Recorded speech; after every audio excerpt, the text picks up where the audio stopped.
Becca, you're still such an unthoughtful and worthless wife as always. This was a trip that my son and I were looking forward to. You, who have no part in this, can go home right away. So my mother-in-law starts nagging me the moment my husband leaves the table. We were on an overseas trip that my husband asked me to plan. Well, if she goes that far, it's inevitable. I'll go home. What happens to the two of them after that is none of my concern. My name is Becca, a married woman working for a multinational corporation. Since my job is easy to manage in terms of schedule, I've been working mostly remotely since getting married, so I spend more time at home. My husband, Jack, is the type who overvalues himself and always wants to look good. He is a big spender and has never contributed a penny to our household. I didn't realize this while we were dating, but after we got married and started living together, his true nature gradually emerged. His mother seems to enjoy bragging about her son. I've heard of mothers who dote on their sons. I was prepared for that to some extent and was willing to tolerate it, but she is obstinate and strong-willed. She doesn't listen to other people's opinions. She even completely ignores her husband's opinions because she believes that her son is the best. She doesn't like me at all. Every time we meet, she always has some snide remark. She seems to particularly dislike the fact that I live comfortably on my son's salary alone. She keeps nagging me, saying, "You're still young, you should work outside." I've explained many times that I continue to work after marriage and that I have a job that I can do from home. But in her mind, working from home is just a part-time job. She assumes that I'm just pretending to work by always looking at my computer. She presumes that I'm probably playing games. Apparently, I'm a worthless wife who doesn't do housework properly and only plays computer games, despite being a stay-at-home wife. My husband, of course, understands my work style, but he has never explained it to his mother. Even when it's said right in front of him, he turns a blind eye. Even when I asked him to explain it well, he says he wants us women to handle it well and completely throws it at me. He even says he doesn't want to get involved in troubles. Once, when I persistently asked him to do something similar, he threw a completed divorce paper at me. It irked me to be treated like that, but I thought about divorcing him. But I heard that getting a divorce is more difficult than getting married. It would be a problem if it were more difficult than the current situation, so I ended up giving in to my husband's argument. I understood that my husband prioritizes his mother in everything. It's frustrating, but I feel like I need to find a way to deal with her while skillfully deflecting her. I didn't agree to divorce because of this change in my feelings, but it seems that my husband thinks I'm head over heels for him and didn't want to break up. His pompous attitude is getting worse day by day.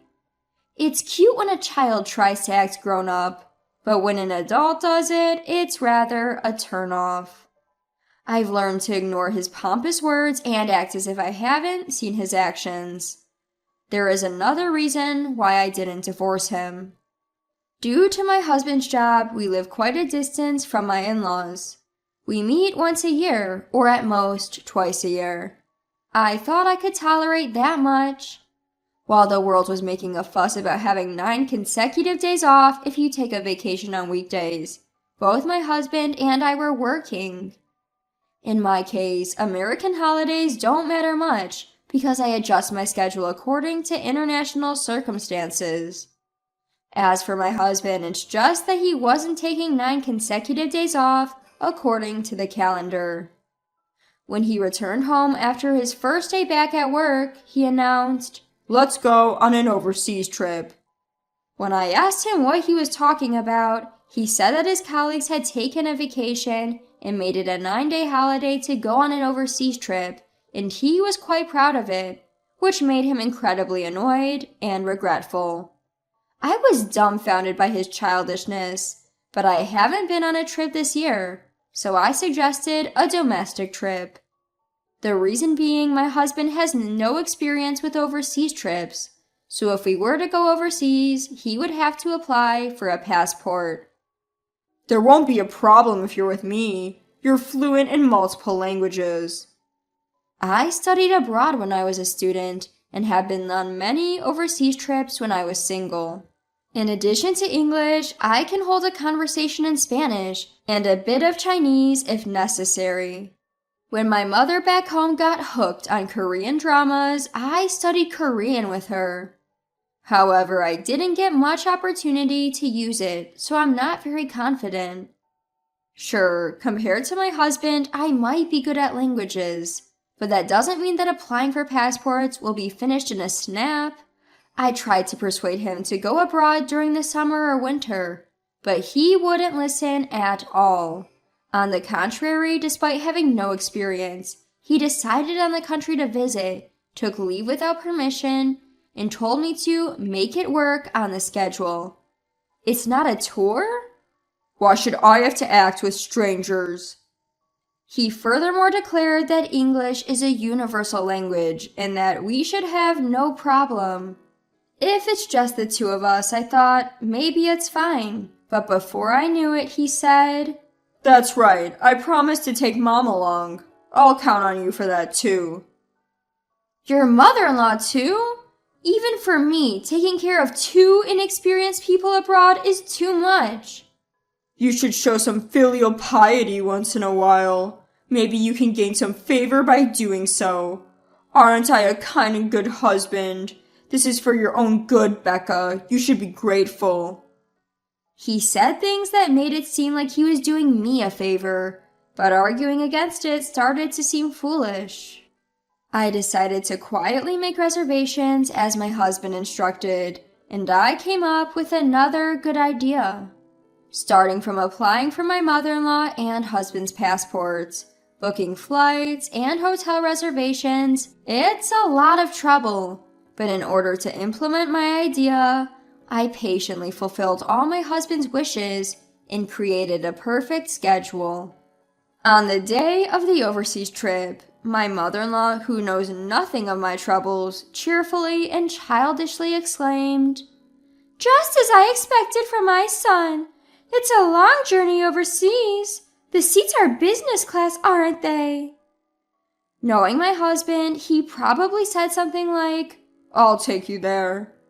He probably bragged about himself, saying things like, "I made the reservations," and "I planned the schedule." The truth is, I did everything and my husband did nothing. They did nothing and left all the procedures to me. What's more, the two of them, who have hardly any experience with airports, moved around on their own while I was doing the procedures, walked around aimlessly even when it was boarding time, and I had a hard time finding them. The airport staff even asked, "Would you like us to make a call announcement?" It's Becca's fault for not telling us the boarding gate.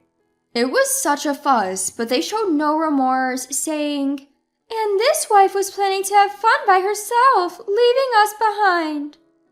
During the flight, they behaved relatively quietly, but it was honestly annoying and embarrassing every time they called a flight attendant. Several hours later, we arrived in the destination country. After finishing immigration procedures and such, just when I thought I could finally head straight to the hotel and take a break, my husband turned pale and said, "I'm going to the bathroom," and thrust his luggage at me and ran away. I don't understand why only my husband got sick when we ate the same thing. He had been grinning and calling his favorite flight attendant. I guess this is his divine punishment. Serves him right.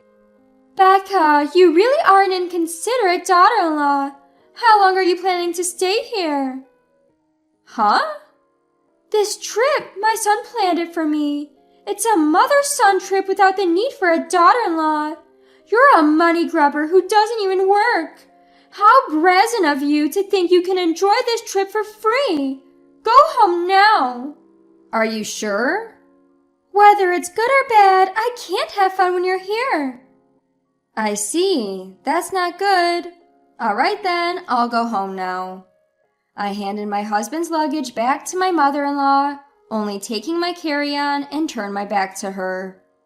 My mother-in-law, who received my husband's luggage, was stunned and had a very vacant expression on her face. It's not possible for her to react like that when she told me to go home. I was doing my best to hold back my laughter. My husband seemed to have been going in and out of the bathroom several times, so we didn't cross paths. Luckily, I was able to get a ticket back to America, so I became a passenger on the plane headed there. Originally, I had planned to find a chance to return home alone. If we had a good relationship, I wouldn't mind being taken around as a tour guide, but not with that mother and son. It's only stressful for me, and I will gain nothing. I can't stop grinning just thinking about what the two of them, who can't speak anything but English, will do when they are left behind. If they think a little, they should be able to manage with the translation function of their smartphone app, but I can't imagine my husband, who likes to show off and inflate his own importance, doing something like that. When I safely returned back, after making a few detours, I headed straight to the luxury hotel where my parents were waiting. My husband Jack told me to show respect for my parents, so I treated them to a luxury trip in upstate New York. They were to travel there leisurely on a popular scenic route, enjoying the scenery and meals along the way. I managed to meet up with them earlier than planned, much to their surprise. When I briefly explained the situation, they were taken aback. They were astounded that I had agreed to such a request from Jack. My phone was bombarded with calls and messages from Jack, all of which I ignored. I switched off my phone and enjoyed the stay to my heart's content. When I returned home after parting with my parents, I received a call from the embassy. According to their explanation, Jack had returned from the restroom to find his mother, my mother-in-law, sitting alone. Despite being surprised that I was not there, he was livid. He tried to contact me but couldn't get through, so he decided to make his way to the hotel by himself.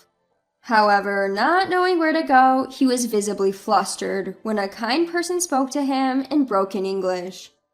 He was led away after being told that they knew the place and would take him there, only to be robbed of all his money, passport, and valuables.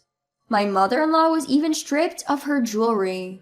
When he was found standing on the street looking destitute, the police picked him up and referred him to the embassy for help.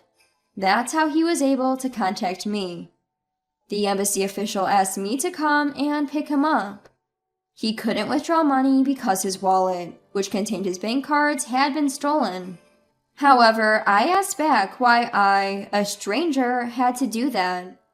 I explained that I was already divorced from the man who was there.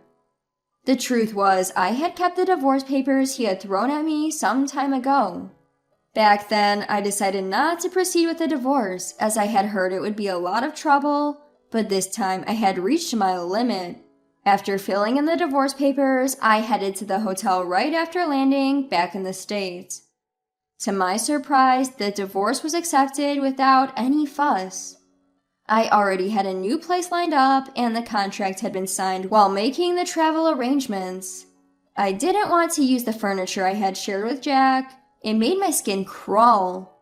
In my new place, I planned to buy everything new, so I packed for both the trip and the move at the same time. All I need to bring to the new place is my work tools and my favorite clothes. I could easily have everything else sent by the courier at a specified date and time. The embassy staff did not ask anything more from me, and the conversation ended.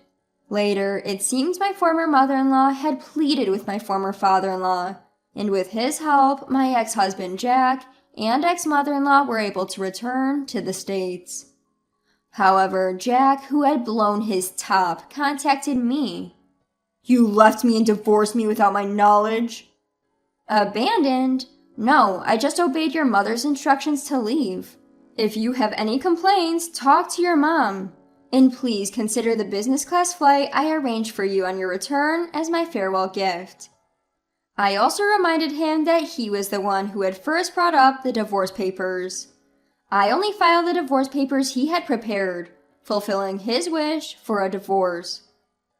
Do you think such sophistry will work? How much more do you want to embarrass me? Embarrassed? How so? If you want to feel embarrassed, I have a better story. Want to hear it? What is it? Well, did you know you're a regular at an adult entertainment club? You're pretty invested in a favorite girl there, aren't you? Rather than contributing money to the household, you were heavily splurging on her. But you ended up in debt when her demands escalated, right? I had an investigation agency look into a debt collection letter addressed to Jack that had been delivered to our house.